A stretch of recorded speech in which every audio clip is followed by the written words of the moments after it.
And welcome back to Bengal Bites, a podcast about the Cincinnati Bengals from one fan's real, honest perspective. As always, I'm your host, Derek. This is episode 42. This is the 2024 NFL Draft Recap episode, where we're going to go through all 10 of the Bengals draft picks. That's right, they did not make any moves. They didn't trade any of their draft picks away, so they kept all 10 draft picks. We're going to go through all the picks. I'm not going to be critical of any individual pick because we don't know what's going to happen yet. I'm just going to give you my general thoughts, feelings, because it's not a objective thing. It's more subjective. It's how I feel about the picks more than having any real concrete evidence, because I'm not a scout. I didn't watch tons and tons of games in college, so I can't sit here and tell you they should have picked player X instead. So, it's really pointless for me to try to give a grade on any of this. I'll just tell you how I feel in general about the moves that they made or didn't make. And we'll talk about some of the other news going on around the Bengals. There's a couple interesting tidbits that came out since our last episode. But if you're brand new to this podcast, you can go back and check out all our previous episodes. And the last episode was a draft preview, but you can go back and check out a whole history. I went through all of last season. Every game I did a preview and a recap episode, so we've got a long back catalog. You can go back and check out episode 0 where I explain more about who I am, why I'm making this show. But as a former college football player, lifelong fan of the Bengals, and lover of podcasts and media in general, I felt like I wanted to make a podcast that was a little bit more outside the inner circle. You get podcasts from people who work for the Bengals and who really need to be on the good side of the team, so they won't say anything bad or anything negative or critical about the team ever. It seems like they're always super overly optimistic. I just get sick of that. So I wanted to have a podcast from somebody who gave you a real unfiltered, honest opinion about the Cincinnati Bengals. So at the end of our previous episode, we did do a short mock draft. I went through the first 4 or 5 rounds of picks, and I wasn't too far off in terms of the positions that they picked. I picked offensive tackle with the first pick. I didn't get the right player. The player I picked, J.C. Latham, was already drafted by the time the Bengals drafted in reality. They picked Amarius Mims, and that's one thing everybody before the draft was pronouncing it Amarius Mims. But then as soon as they drafted him, Zach Taylor at the press conference announced him as Amarius Mims. And he said it twice, very distinctly, Amarius. So then now all the reporters are calling Amarius. So I hope that's how you pronounce it. I hope it's Amarius instead of Amarius. That kind of makes more sense, I guess. It's a very American way of saying it, Amarius. But it's probably Amarius. So we'll have to get used to calling him Amarius. But anyway, he was, I think, the 5th offensive tackle drafted at number 18. There's the string of quarterbacks. 6 quarterbacks got drafted in the top 12 picks.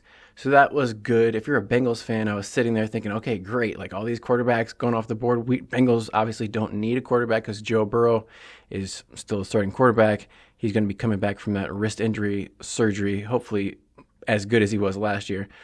And I forgot to mention this on the last episode, but Jake Browning signed a 2-year contract. He's going to get a little bit more money than he would have if he was just the league minimum. So he'll get a little bit. He'll get a little bit of security.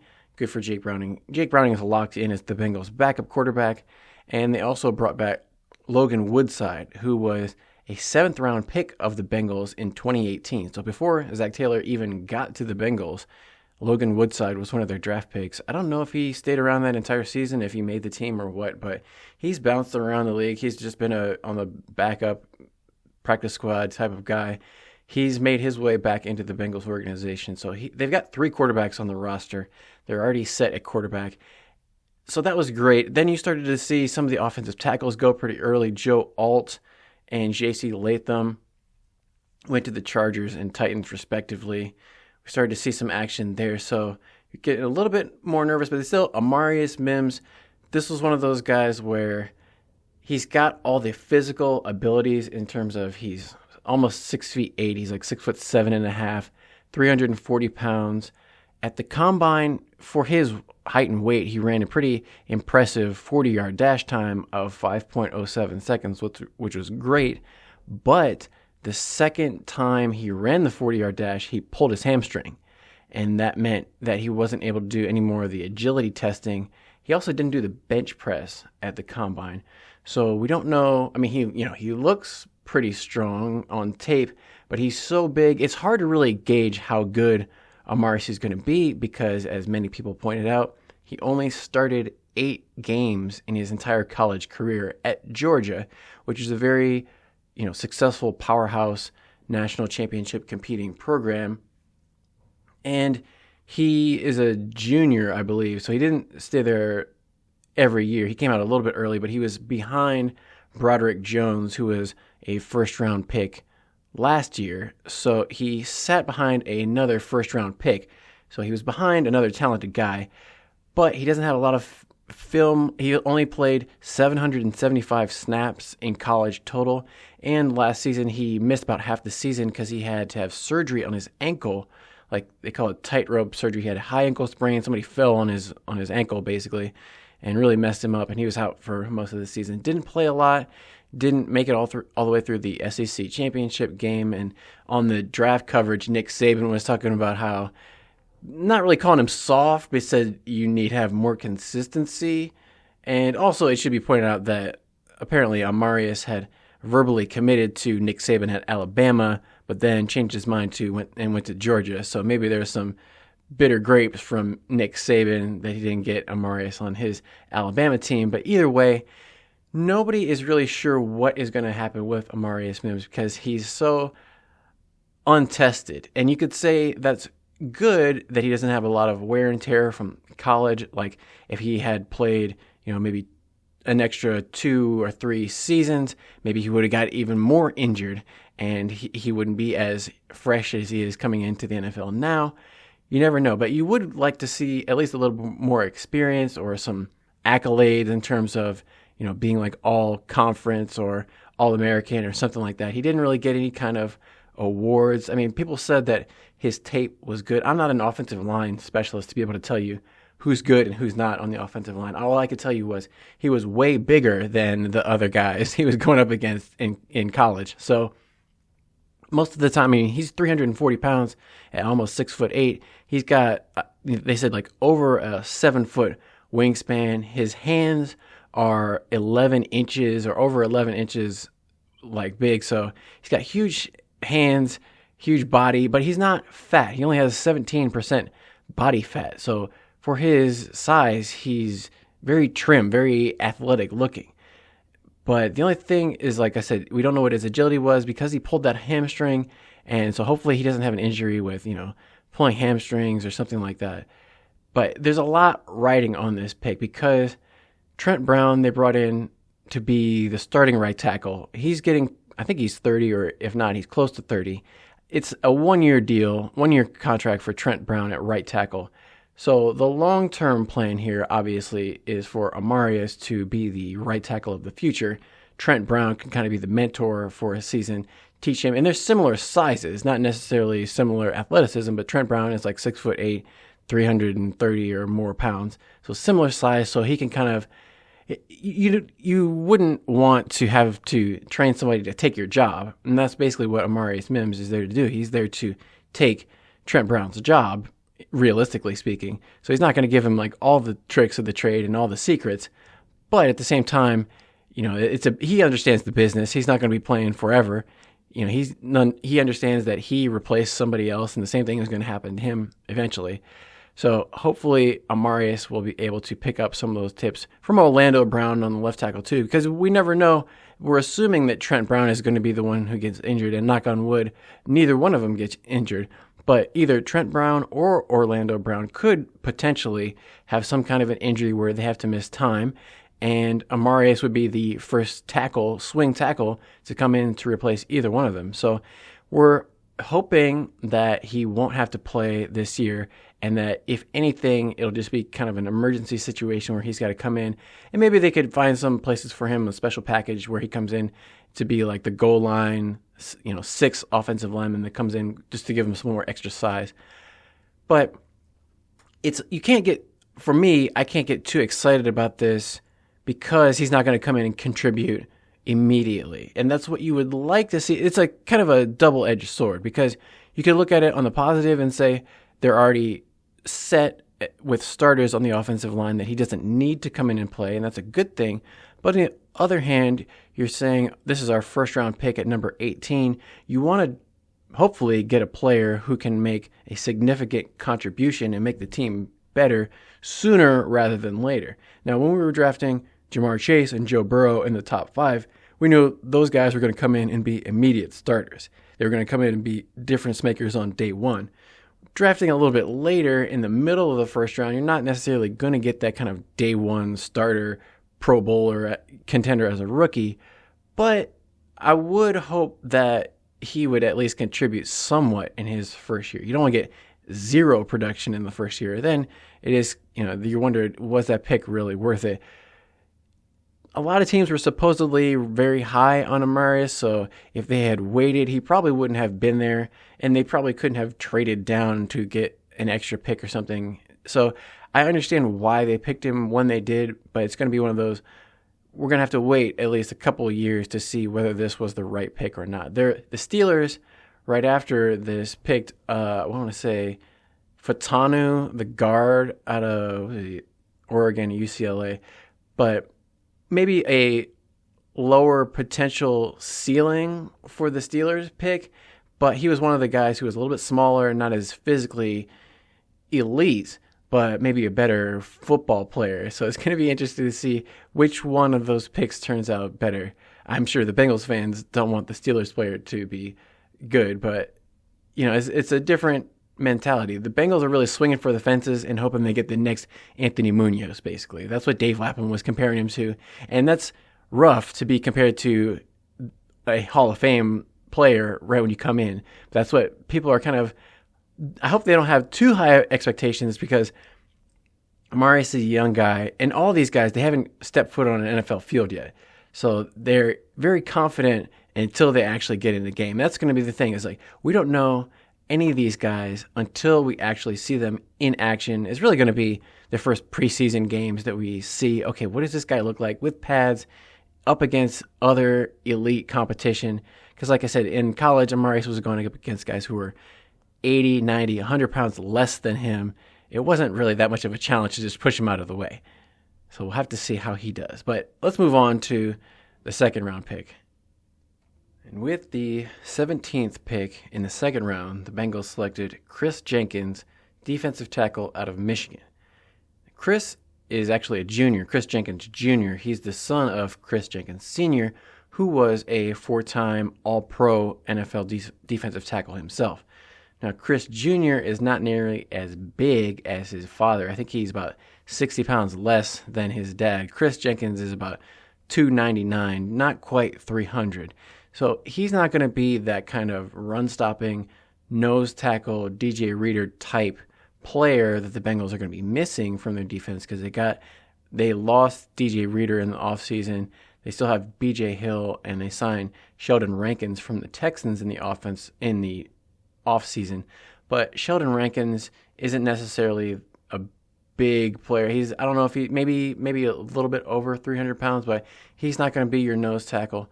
Chris Jenkins also not going to, I don't know if you can compare him to anybody. If anything, I guess more of a Sheldon Rankins type, but he didn't have a ton of sacks, only 4 sacks in his college career at Michigan, but he's got, good bloodlines. It's assumed that he's going to be a good professional player just based on the fact that his dad was such a good player.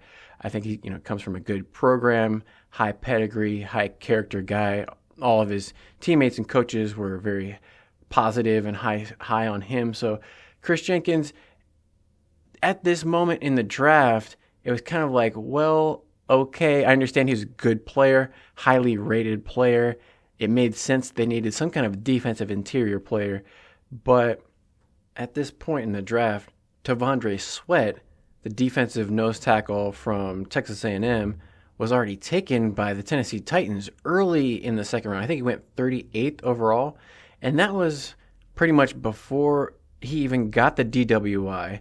people were projecting him like early second round, late first round. So he barely even fell in the draft, if at all, after he got a DWI, which is crazy. I think the Bengals may have had their eye on him, thinking, okay, he's probably going to fall, and we can snatch him up and get our defensive nose tackle of the future if they felt good about him as a personality.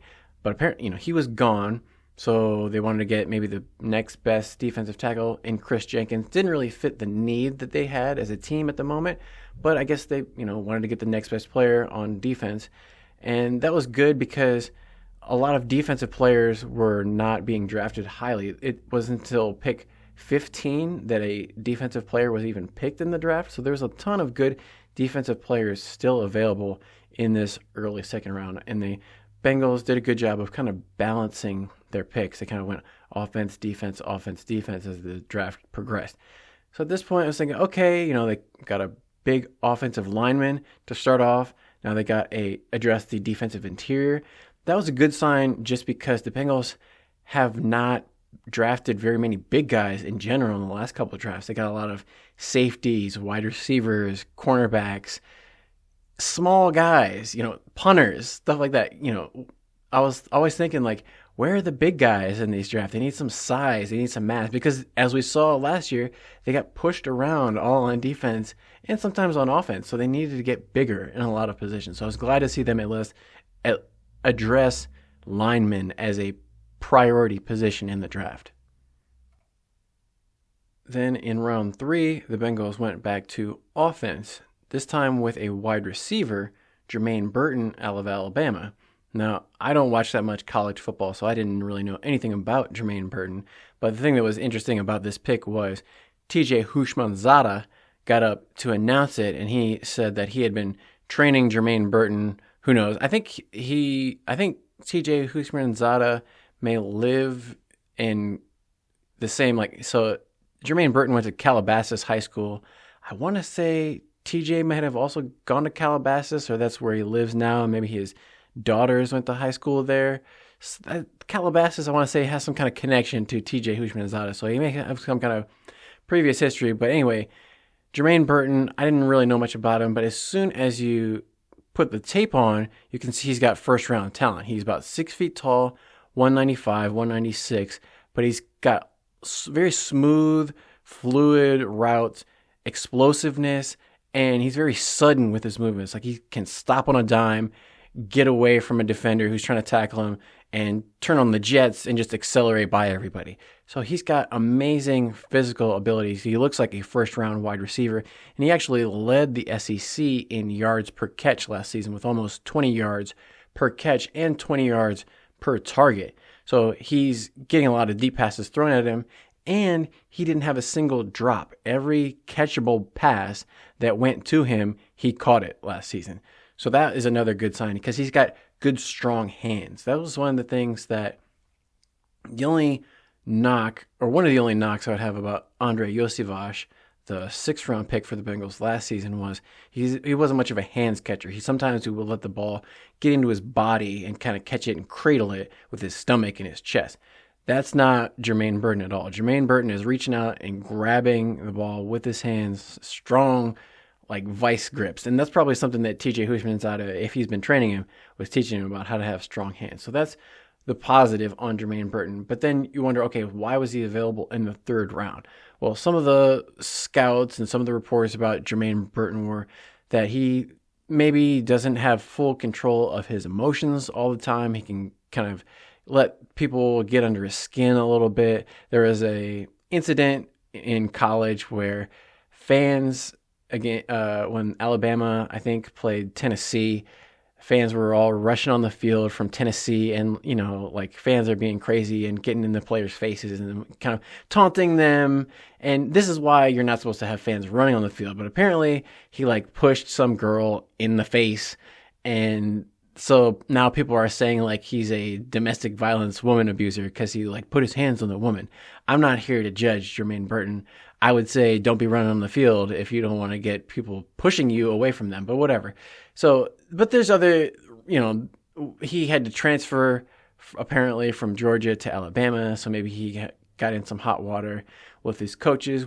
I don't know the whole story, but apparently there's some, like they would call them character concerns or maturity concerns about Jermaine Burton.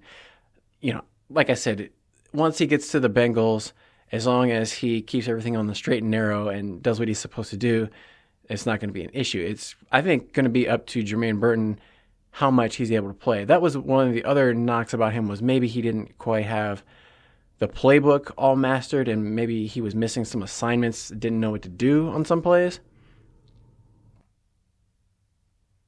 Again, that's the thing we're going to have to see. What is he like in the pros? We don't know what was going on in college, what his coaching was like, what the preparation was like for him, whether he was really focusing in, and how much, how responsible and dedicated he is to football, and how much he's going to be when he gets to the pros.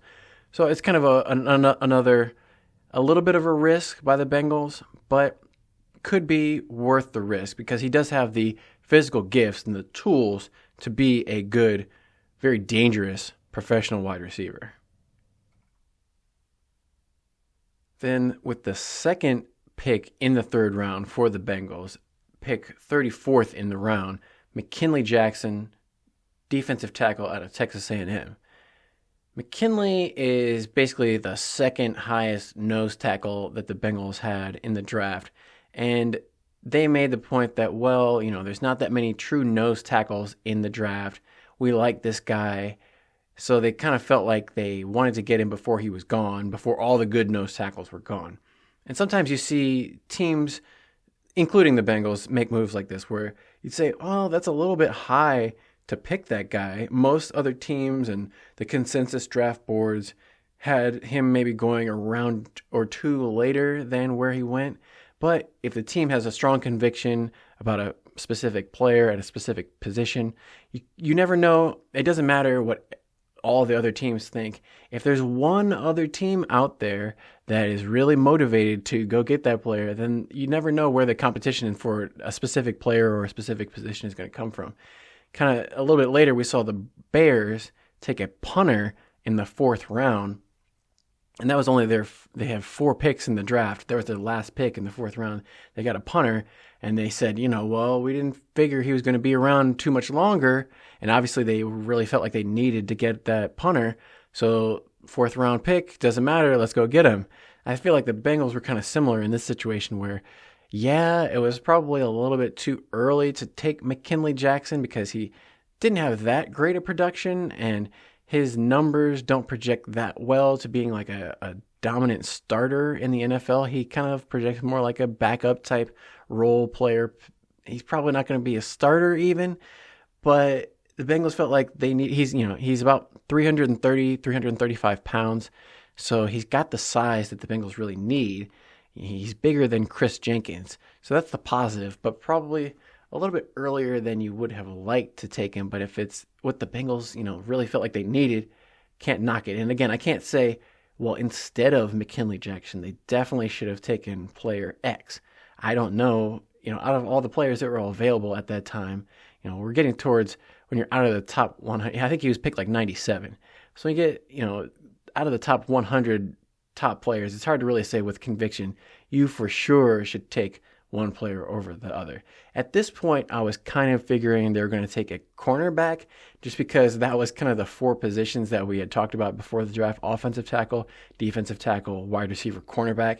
So they had done the first 3. They got the offensive tackle, defensive tackle, wide receiver. So I was thinking, okay, the next thing's got to be cornerback. But they went back with nose tackle, another defensive player, which was kind of interesting.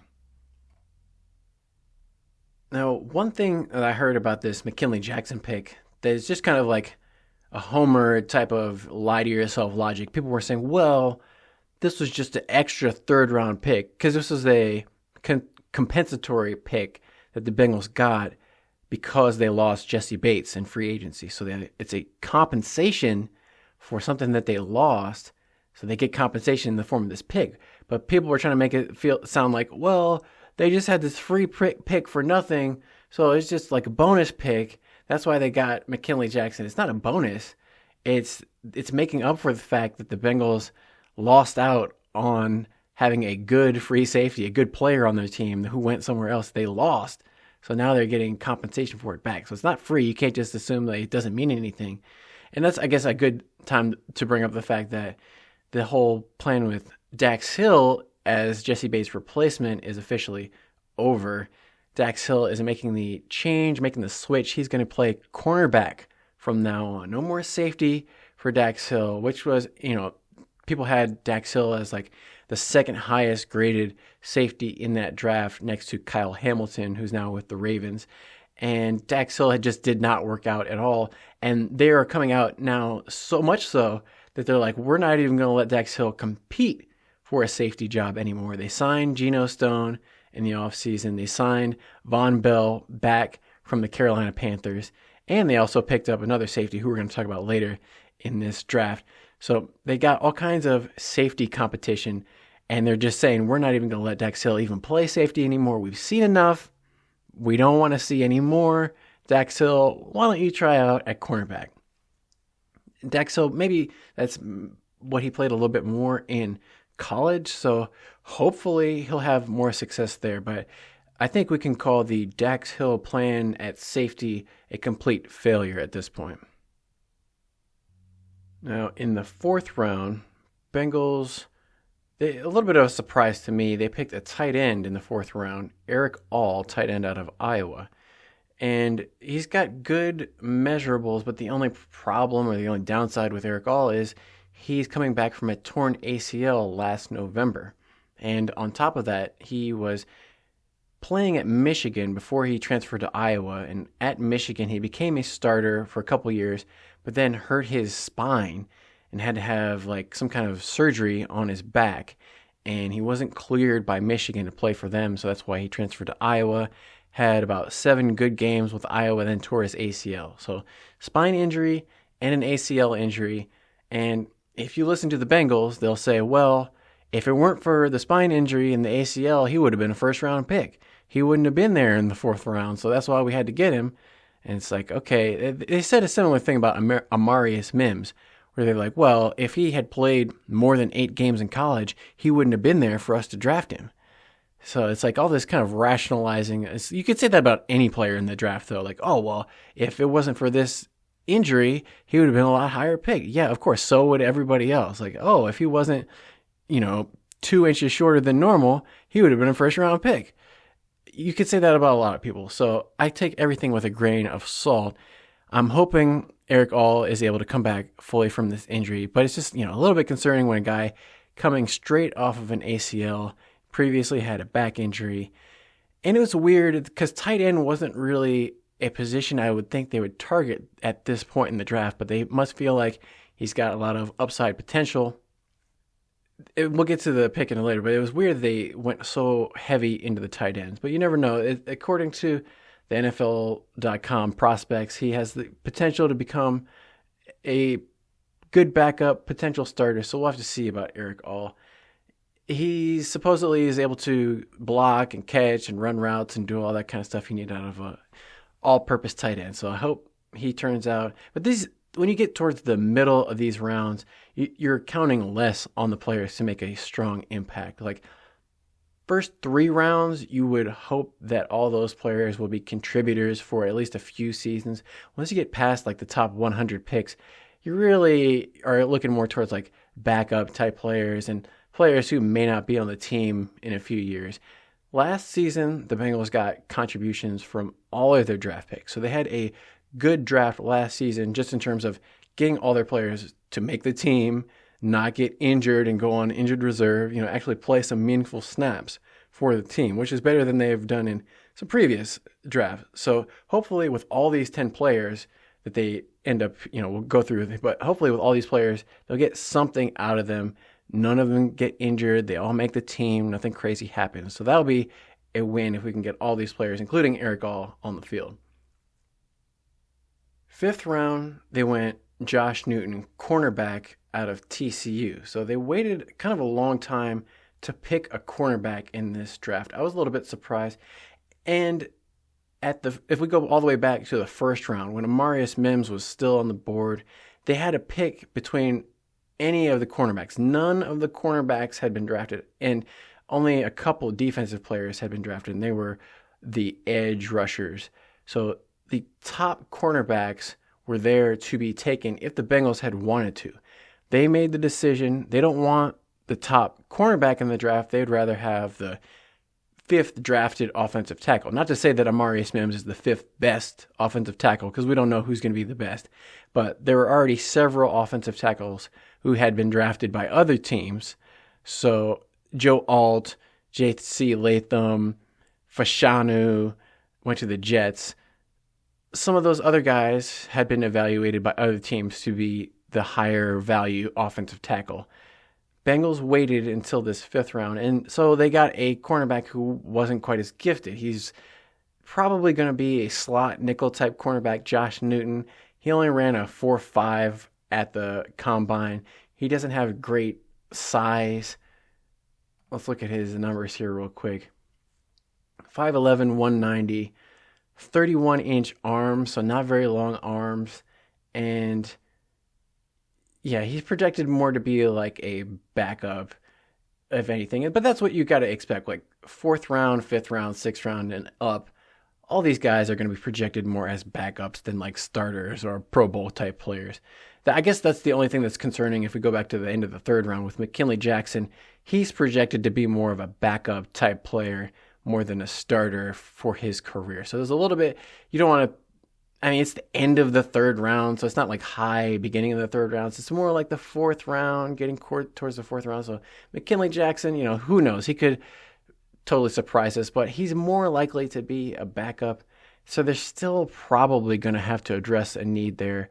Maybe next draft they'll get a actual solid nose tackle. But, guys who are 6'5", 365 pounds don't just grow on trees. There's only so many of those type of guys out there, and if you can't get a good one, you maybe have to look around in free agency or something. But we'll have to see what turns out with the defensive line. If anything, it's got to be better, we would hope, but you never know. You can't count on these rookies necessarily, but let's keep moving on here. So the Bengals are keeping with their pattern of offense, defense, offense, defense, offense, defense with cornerback Josh Newton. The thing that's interesting about him was Josh Newton in his interview, he kept starting every sentence with shit. So Ben Baby from ESPN at the end of they were all just dying laughing because every time he would answer the question, he'd be like, shit, man, whatever they need me to do, shit, I play outside, inside, whatever. So everybody was like cracking up laughing, and Ben Baby was like, congratulations, you set the record for most shits in a player interview on draft day. So that was good. I hope he gets some media training. I'm sure he'll get some training from the Bengals on what not to say in interviews, like starting every sentence with curse words. But Bengals, after the fifth round, they went back to tight end in the middle of the sixth round with Tanner McLachlan, however you say it, from Arizona. He's another one. He's a little bit older. That's one of the things you see in this draft is a lot of old guys because they're still working through that COVID pandemic where everybody got like a free year of extra eligibility. So you see these guys, and because of the NIL, it's more advantageous to stay in college a little bit longer. You can get paid, you get free room and board, get taken care of. You're a big celebrity on campus. So a lot of these guys are saying, hey, it's nice and comfortable and luxurious here in college. Why do I need to go to the NFL quite so soon? So Tanner McLachlan, I think he's about, if he's not already, he's going to turn 25 years old when this season is actually underway. He's an older tight end, and he's more of a receiving tight end. And the thing that jumps out to me right away is, he's got good size, 6'5", 245, runs a 4.6 40, but he's got a giant knee brace on his right knee. So at some point, I'm assuming he tore his ACL or had some kind of a knee injury because plays with a giant knee brace on. So he's got some injury concerns, but that's probably, they'd say that's why he's in the sixth round too. Then at the end of the sixth round, Bengals had another compensatory pick. They picked up edge rusher Cedric Johnson out of Ole Miss. Cedric is 6'3", 260. He's got good explosiveness. I think he ran a 4.63 40. So if you imagine a guy 6'3", 260 pounds running 4.6, That is pretty good athleticism. I think he had a decent number of sacks when he was in college. I'm not sure what the knock on Cedric is, why he was here. He had 25 reps on the bench press, pretty good explosiveness. So maybe just he didn't play at like the most elite college program at Ole Miss, but he could turn into something. You never know. Like once you get to the sixth, seventh round, these are just kind of lottery tickets that you're hoping turn into something good. You never know. Kind of similar. Seventh round, they got a safety, Dayan Anthony, out of also Old Miss. This was the seventh round pick that they got from the Houston Texans in the trade for Joe Mixon. So they got another safety in the draft. He's probably going to be a backup or a special teamer at the best. He's 6 feet, 195 pounds. Ran a 4.55, so just barely faster than the defensive end that they drafted from Ole Miss also right before him. So he's not going to be the fastest guy. You never know. I think he had a lot of pass breakups when he was in college, so he probably has a good nose for the game, a good mind for football, knows where to be. Not necessarily going to be the fastest or the quickest guy, but if he's aggressive, he's a good hitter, he can make tackles, he can get his hands on the ball, maybe he can make some plays and be a good backup at least. And then in the seventh round, last pick, Bengals took center Matt Lee out of Miami. Another guy who doesn't have amazing physical abilities, but he was, I think, second team All ACC. He's a senior, so he's not like an especially young guy. But, they need somebody to be a solid backup for Ted Karras. Ted Karras is, I think, coming into the last year of his contract. He's over 30. I think he's 31 or 32. So a little bit older than some of these guys. I mean, he's going to be 10 years older than Amarius Mims and some of the other rookies who are coming in. So they need a backup center for Ted Karras because Trey Hill has not been a reliable backup. He's been their backup center and just hasn't been good when he's played. He's given up penalties. He didn't know when to snap the ball, which is not good for the center. So I could see Trey Hill maybe getting replaced by Matt Lee. And hopefully all these players make the team. That's going to be the thing. Is weird that the Bengals didn't trade up, I guess. But, I mean, do they really need all 10 of these players? But then you have to think the Bengals are always looking for value in more than one way. So if the Bengals keep all 10 players, they're all going to be on these rookie contracts, low value contracts. That's going to be less money that they have to pay out to big veteran, signings and guys who are going to demand higher salaries. So by filling the roster with all these cheaper players, that's going to be the Bengals' way of kind of rejuvenating things because they're going to have to pay T. Higgins, they're going to have to pay Joe Burrow, they're going to have to pay Jamar Chase, and all these, first-round picks who have big salaries. Bengals are going to have to supplement that with some less expensive players, i.e. rookies, young guys on these low contracts. Maybe that's another reason why they didn't trade up, because they don't have to. If you trade up like into the first or second round, well, you have to pay those players even more money than you would on the lower end of the draft board. So by keeping these later picks, the Bengals are able to select players that they want to be on the team who won't cost that much. And they won't have any competition for them, because the issue is when you get to the undrafted players have, it's not good that they weren't drafted by anybody, but on the flip side, they have the freedom and the ability to choose what team they want to go to. So they don't necessarily have to play for a specific team or whoever drafts them. They can say, oh, well, I want to play for Team X, Team Y. Maybe they don't want to play for the Bengals, so they'll go play for anybody else. And so the Bengals don't have to compete with anybody if they draft more players, and they don't have a choice. That's probably why they didn't trade up, and they weren't really in any position to trade down and accumulate more assets because they already had 10 picks. They don't need more picks than 10, and maybe they didn't feel confident that they necessarily needed more picks in future seasons.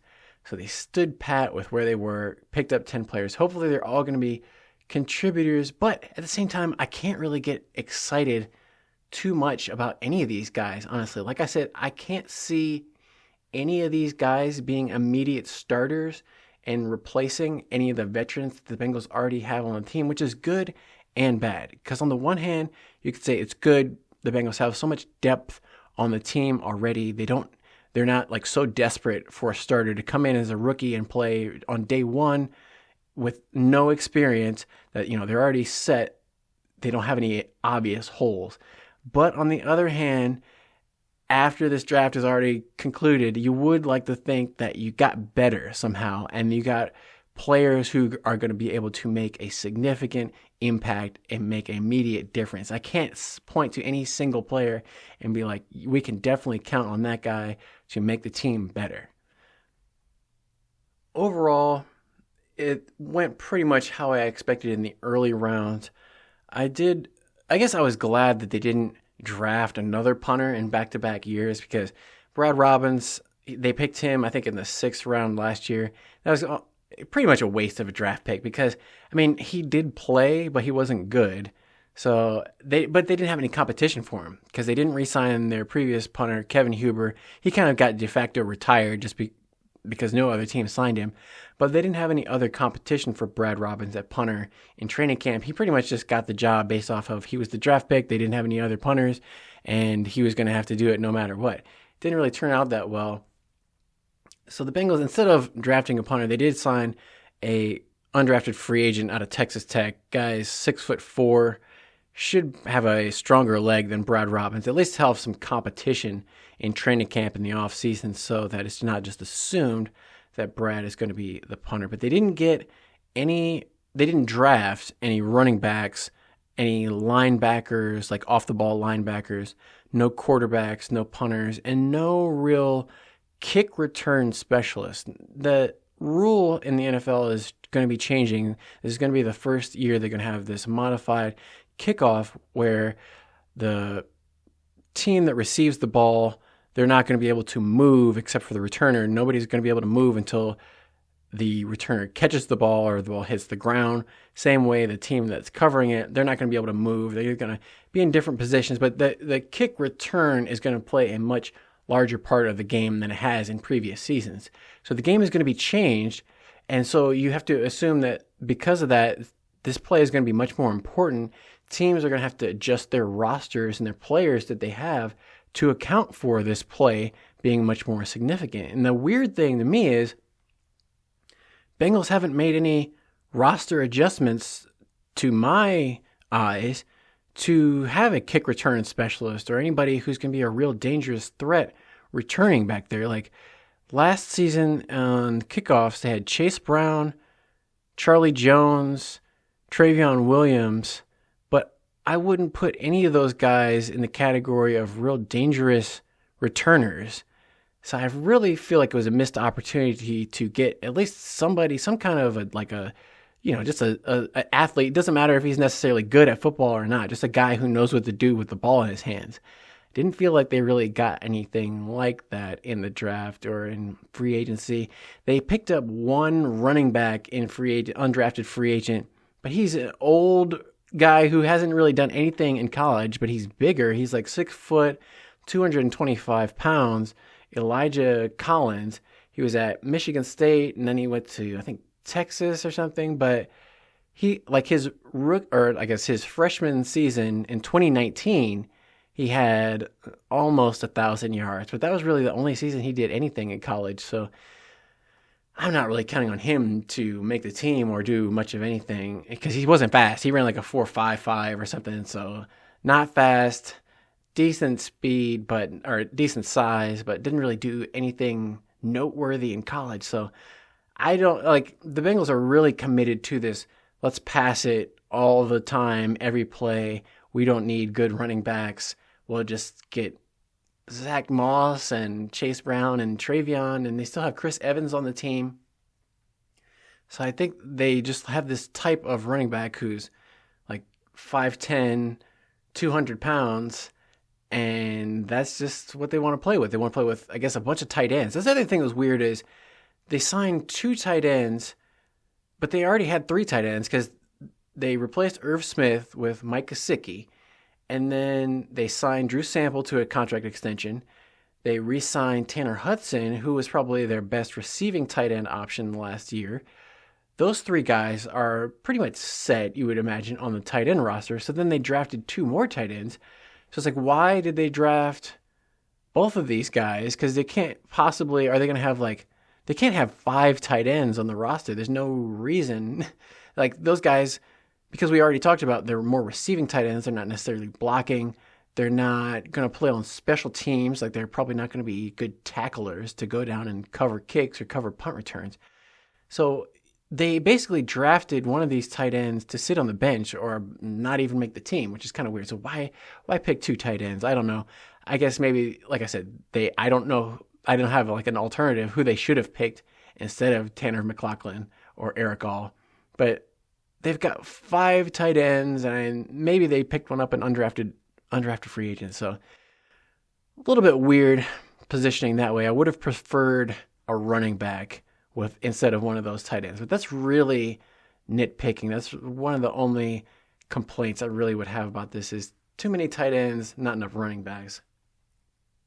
And maybe I would have picked up a cornerback earlier. But again, they're maybe counting on Dax Hill to he's a better athlete. Dax Hill is a better athlete than a lot of the cornerbacks who are going to be in the draft for sure. But it's just going to be a matter of, can Dax Hill play cornerback? Like I said, he can't play safety. We've seen that already. They've already given up on that. So can Dax Hill play cornerback better than some of these other guys in the draft? I think they're betting that he can. We'll have to see.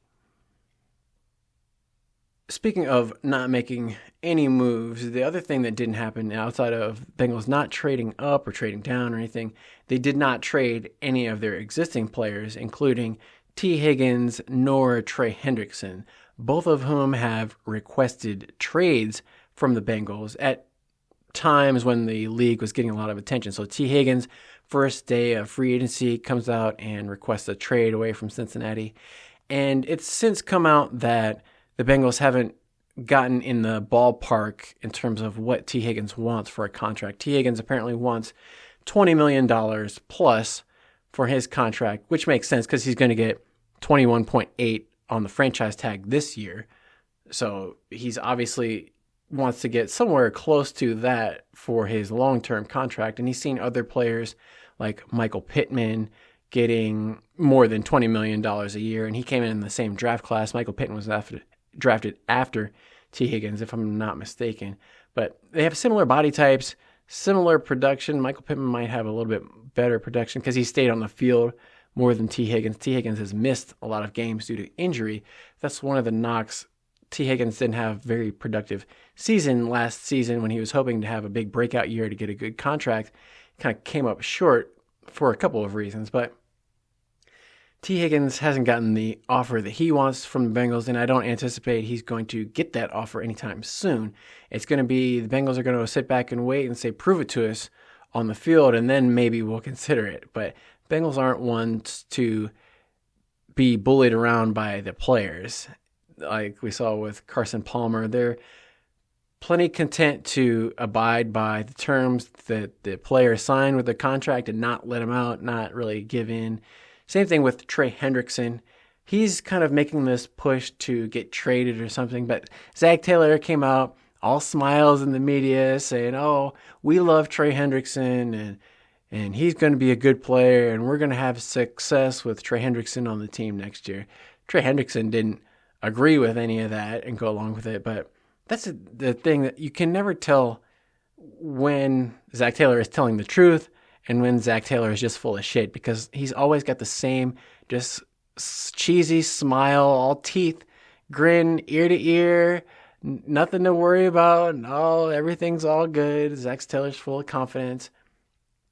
Just like he's full of confidence that he's going to be fine without Brian Callahan as his offensive coordinator.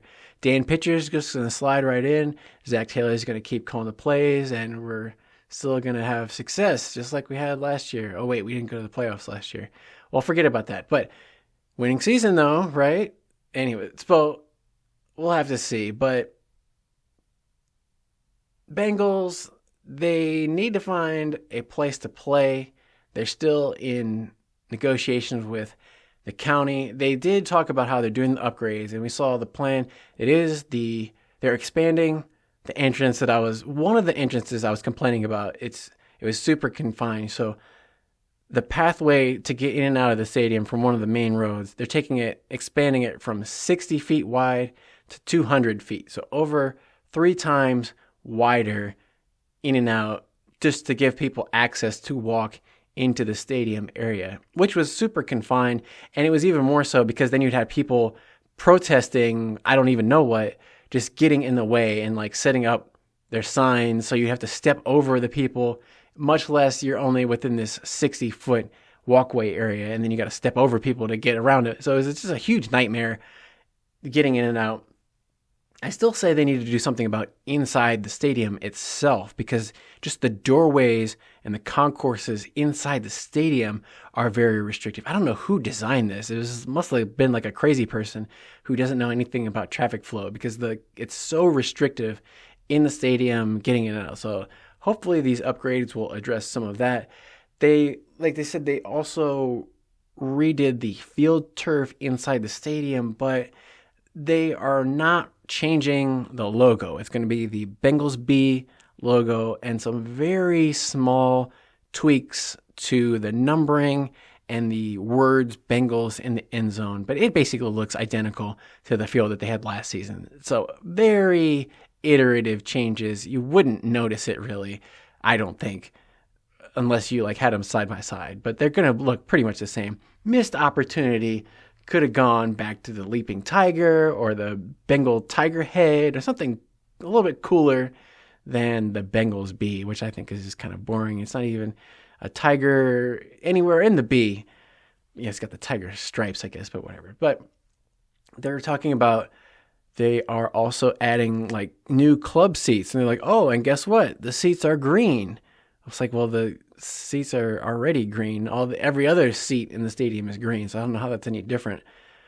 I don't know why they go with that green color. I'm not a fan of the green. They say it's like the jungle and whatever, but it doesn't look that cool. But I guess it's better. I mean, what are you gonna have? Gray seats, black seats? It doesn't matter. People are gonna be standing up in the seats anyway, so you shouldn't see the seats. Doesn't make any difference. You're going to have green seats, but it's still going to be up in the air about long-term improvements, like more luxury boxes. And this is all kind of like a minor just for this season. They're doing the locker room upgrades, and the players are still in these like high school-looking locker rooms. They're just like crammed into this tiny room. So when you see them doing the interviews now, they have no space. Players right next to each other in these tiny, like, it looks like the YMCA lockers or something like that. But hopefully they'll get out of there by the time the season starts and have some upgrades. This next couple weeks is going to be like the optional, not mandatory training period where the players are going to come in. They're going to get the rookies in for their training camp just to basically get them in their uniforms, figure out how to be a professional athlete, how to come to work, how to go out on the practice field and go through the motions and hopefully not get injured. That's the biggest thing is, out of all these 10 guys, we need all these 10 guys to make it all the way through training camp and into the season. There's been a few draft picks in the past seasons who like got hurt over the summertime working out, lifting weights. We had guys blowing out pecs on the bench press and then like didn't even play. They were in injured reserve for the entire season before they even got on the field. So all these guys just need to, stay healthy through this offseason. Don't hurt yourself lifting weights on your own, trying to be Mr. Tough Guy to impress everybody. Like, just ease into it, but not too slow, because we don't want, to get halfway through the season and they still haven't turned the switch on, like Miles Murphy. So we need some of these guys to stay healthy, come in and contribute. But honestly, I don't have that high of an expectation for any of them, which isn't great because, like I said, you want the team to get better all the time. And I don't have that much confidence that the team got better. So, like I said, I'm not going to give them a grade. If anything, it's incomplete. But my feeling is not overly positive. But, I mean, when is my feeling ever overly positive? Because they didn't go to the playoffs last year. I couldn't be positive about that. Unless they win the Super Bowl, then maybe I'll be positive on them. But even then, probably I'll be like, well, they could have done this and that better, just to be critical of them. I would say this was a old man draft. Like, it's a Mike Brown kind of draft or a Duke Tobin draft. I mentioned Duke Tobin's father passed away right before the draft. I actually didn't see or notice Duke like in the Bengals draft room. I saw Mike Potts, the director of college scouting. I saw Zach Taylor making the phone calls, and he's so awkward, Zach Taylor, when he makes these phone calls because he knows that they're recording him on camera. So you see the thumbnail on the YouTube. Every picture is Zach Taylor making the same face because he knows he's on camera. He's got this super big smile, and he's like, "Hey, this is Zach Taylor from the Bengals. We're gonna draft you," and he just smiles, and he's waiting for some response from the players. Sometimes he gets a big response. Sometimes the player's just like, "Oh, okay, cool." And then Zach Taylor still just with this big smile on his face, like, "Okay, great. Well, I'll let you get back to your family." And then it's still smiling. So hopefully Zach Taylor is smiling at the end of the season when the Bengals win. That's all I got to say for now. What else? Formula One, there's a race this weekend, the Miami Grand Prix. So if you're into other types of competition, check out Formula One this weekend. But other than that, we'll come back at some point. I don't know when the next episode is going to be because there's not going to be much going on in the interim. This is going to be the dead period. So if any other Bengals news kicks off between now and sometime when training camp starts, I'll come out with a new episode. But I don't anticipate too much else happening. So for now, I'm going to leave you with a hoo-day and stay hungry for the next Bengal Bites.